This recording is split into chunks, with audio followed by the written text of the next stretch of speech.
Слово предоставляется исполняющему обязанности президента, премьер-министру Киргизской республики Садыру Жапарову. Пожалуйста, господин Жапаров. Уважаемый Владимир Владимирович, уважаемые главы делегаций, позвольте всех поприветствовать и выразить слова благодарности президенту Российской Федерации Владимиру Владимировичу Путину за организацию саммита ШОС в режиме видеоконференции.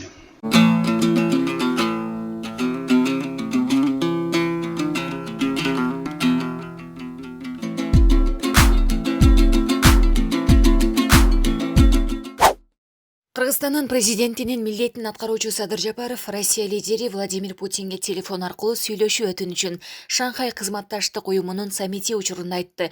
Эске салсак, алар бүгүн видеоконференция режиминде өтүп жаткан Шанхай кызматташтык уюмунун саммитине катышууда. Жапаров Россияга жана жеке Путинге коронавируска каршы күрөшүүдө көрсөткөн колдоосу үчүн ыраазычылык билдирди. Кыргызстан евразиялык интеграция боюнча ар дайым Россиянын туруктуу өнөктөшү бойдон калат. Биз мамлекеттер аралык байланышыбызды бекемдөөгө алган багытыбыз боюнча иштей бермекчибиз. Өлкөлөрүбүздүн ортосунда кызматташуулар боюнча маанилүү суроолорубуз бар. Аларды телефон аркылуу талкуулап алуу өтүнүчүмдү билдирем, деди Жапаров. Эске салсак, видеоконференция режиминде өтүп жаткан кеңешмеде эл аралык жана аймактык маанилүү маселелер тууралуу сөз болууда. Президенттин милдетин аткаруучу Садыр Жапаров Шанхай кызматташтык уюмуна мүчө мамлекеттердин башчыларынын жыйынына катышып отурган лидерлерге Кыргызстанда шайлоо таза жана атаңдаштыкта өтөрүн айтты. Президенттик шайлоо 10 январга белгиленген. Аны таза жана атаңдаштыкта өткөрүү өлкөдөгү мындан аркы туруктуулуктун кепилдиги. Бул үчүн бизде саясий эрк жетиштүү, деген Жапаров. Эске салсак, Кыргызстанда президенттиктен кийин эле жогорку кеңешке шайлоо болот. Булак Спутник Кейжи. Несмотря на трудности, связанные с пандемией, в текущем году под председательством российской стороны в рамках ШОС проделана большая работа. Об этом свидетельствует солидный перечень документов, который будет сегодня принят. Уважаемые участники заседания, в октябре текущего года в Кыргызстане произошли известные вам события, связанные с недовольством общественности итогами парламентских выборов. В результате народных требований бывший президент Кыргызской республики принял решение добровольно уйти в отставку. Парламент принял его отставку, и моим указом ему присвоен статус экс-президента, предоставлены все права и привилегии, предусмотренные законодательством Кыргызской республики. Передача власти в Кыргызской республике состоялась мирно и в строгом соответствии с действующими законодательством страны. В настоящее время ситуация в Кыргызстане стабильная, все ветви государственной власти легитимны, а исполнительные органы власти продолжают работать в штатном режиме. Кыргызская сторона выражает благодарность государствам-членам ШОС за поддержку в те непростые для страны и народа дни. В качестве исполняющего обязанности президента в дальнейшем буду прилагать максимальные усилия для решения задач по укреплению стабильности в обществе и обеспечению социально-экономического развития страны. Борьба с коронавирусом и его последствиями, защита прав интересов и обеспечение безопасности иностранных граждан, находящихся на территории Кыргызстана, являются также нашими первостепенными задачами. На 10 января 2021 года назначены выборы президента Кыргызской республики. Проведение честных и конкурентных выборов нового президента – это залог дальнейшей стабильности в стране. И для этого у нас есть твердая политическая воля.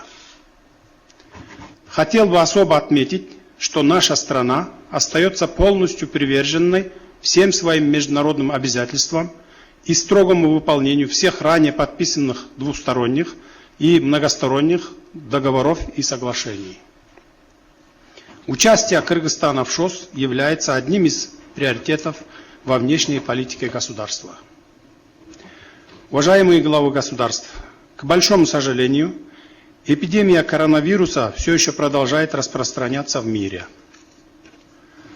Наблюдается рост заболевания и смертности во многих странах. Вместе с тем, пандемия показала эффективность деятельности нашей организации. Государства, члены ШОС, продемонстрировали солидарность и взаимную поддержку в борьбе с этой глобальной угрозой.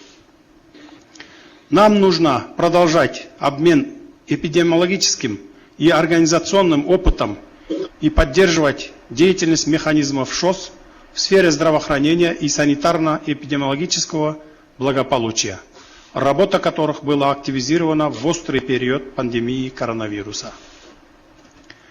Пользуясь случаем, поздравляю Российскую Федерацию с регистрацией первой в мире вакцины и надеемся, что она внесет большой вклад в победу над вирусом.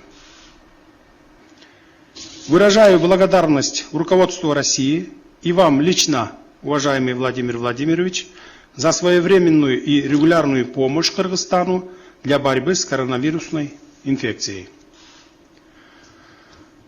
Кыргызская республика всегда будет надежным партнером Российской Федерации по вопросам евразийской интеграции.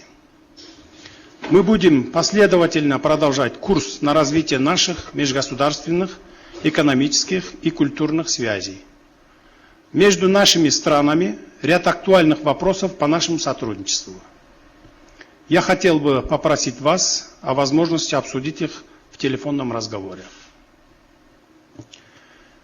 Хотел бы отметить значительный вклад Китайской Народной Республики в борьбу с коронавирусом путем оказания гуманитарной, технической и медицинской помощи многим странам мира.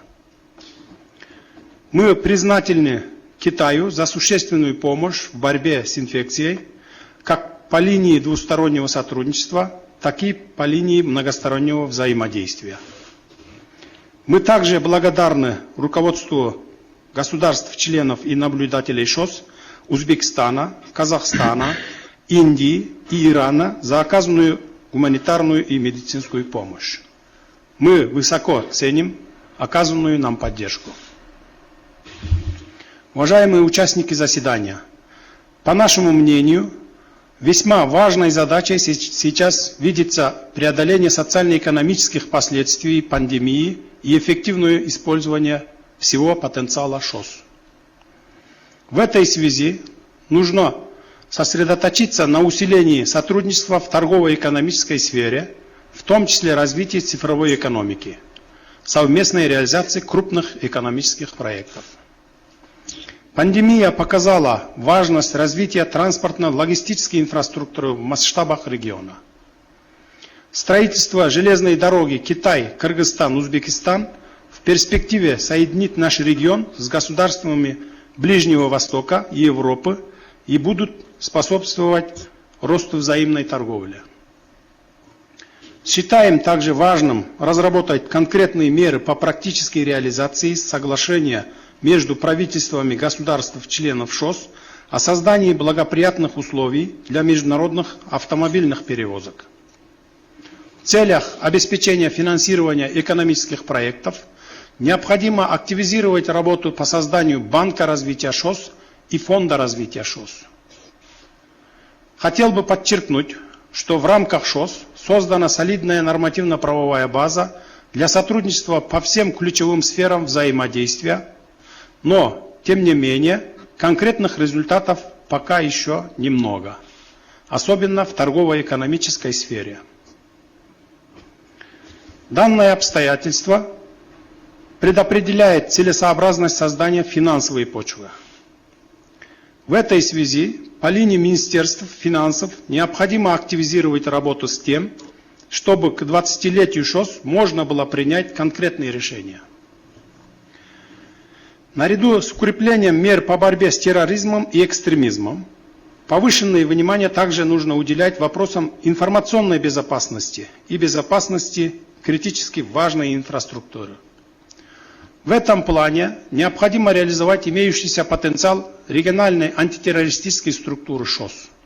а также эффективно использовать партнерские связи ШОС с международными и региональными профильными организациями.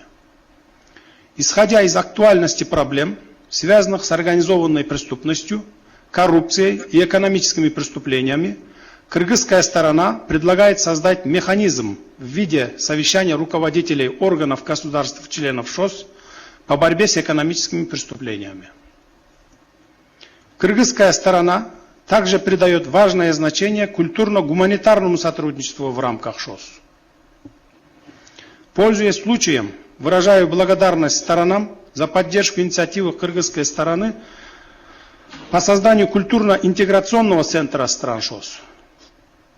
Уверен, что работа будет способствовать углублению взаимопонимания и развитию культурных гуманитарных связей на пространстве нашей организации.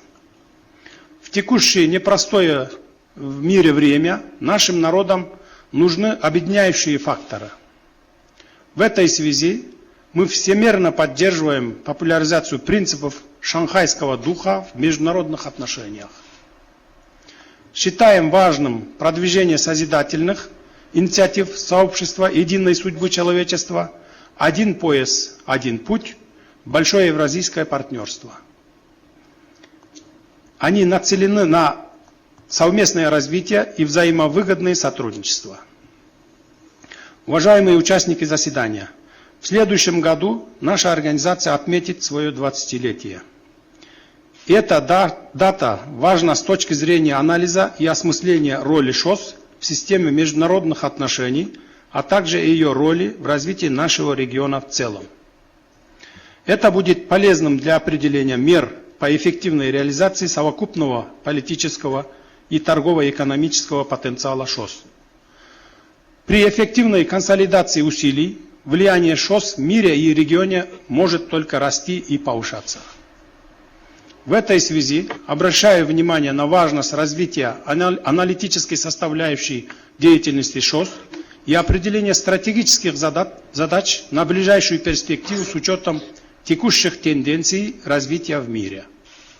Надеюсь, что принимаемый сегодня план действий по реализации стратегии развития ШОС до 2025 года будет способствовать углублению многопланового сотрудничества и укреплению внутренней конструкции ШОС.